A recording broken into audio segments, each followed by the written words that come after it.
Yesterday, a federal judge threw out criminal charges against former FBI Director James Comey and New York Attorney General Letitia James, ruling that the U.S. attorney appointed to bring the cases was unlawfully installed. Well, in response to that, U.S. Attorney General Pam Bondi told reporters that the DOJ will be taking all available legal action, including an immediate appeal, to hold James Comey and Letitia James accountable for their unlawful conduct. So, what does the judge's decision ultimately mean for these two cases, and what might be the way forward through all of this? Well, joining me now by phone to discuss this and more is Congressman Brad Knott. He serves on several committees, including the Judiciary Committee. He represents the 13th Congressional District of North Carolina. Congressman Knott, welcome back to Washington Watch. Yes, sir. It's good to be here. Thank you. Well, thank you for joining us. Listen, first of all, let me just say, with Thanksgiving approaching, I do want to note, at least from my understanding, that the turkeys that were pardoned at the White House today actually came from your district. So I suppose congratulations are in order for that.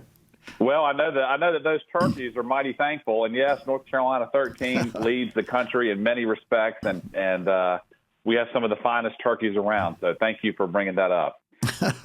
All right, there's a few running around in Congress too, from what I understand. But all that No aside, question. listen, prior to serving in Congress, you worked alongside law enforcement at all levels to prosecute organized crime in cases that touch virtually every corner of the country. So when you look at what happened, what the judge did yesterday regarding Comey and Letitia James, what were your thoughts on that? You know, unfortunately, it's an extremely bad look for the judiciary, and it looks like it's a blatant political play, and it seizes on an interpretation of the statute that does not hold water in practical terms or constitutional terms. And I was very much disheartened by it. I really was. Again, it was a politicization of the judiciary that we have unfortunately become too accustomed to seeing, and it needs to be undone. And these cases need to proceed on the merits rather than with this sort of political weigh-in. Yeah, I mean, on the merits, I think is spot on. These are pretty significant cases, and just to be thrown out like this, I'm certainly no attorney, but everything I'm reading, at least most everything I'm reading, like you, have huge question marks about this. Yeah. I mentioned a little while ago, but Attorney General Pam Bondi told reporters that the DOJ will be taking all available legal action, including an immediate appeal. What are some of the actions that you're aware of that the DOJ might take? Well, the DOJ can certainly make an expedited request here to stay that ruling and to continue the case as they were planning on doing and as they were working towards. And essentially, I don't know if you understand the crux of this issue, but when the new president comes into power, the Senate can often delay approving appointees. And in every district around the country, there's around 100 districts for federal prosecutorial purposes. And in the Eastern District of Virginia, there was an interim appointment named Eric Siebert. And those interim appointments further the prosecutorial directives of the president on an interim basis. And those interim appointments are supposed to last 120 days. Once that appointment reaches the 121st day, the court that is within the Eastern District of Virginia can affirm another 120-day tenure if the Senate has not gotten around to approving the prosecutor. And in this particular case, the predecessor to Ms. Halligan, the current interim U.S. attorney, resigned. And Jim Comey and Letitia James said because the 120-day period had expired, only an Article III judge could fill that slot. And that argument is unbelievably problematic because if you think about it, that is saying that an Article III judge has to choose the prosecutor who will be bringing cases before that judge. That's an unbelievable conflict of interest.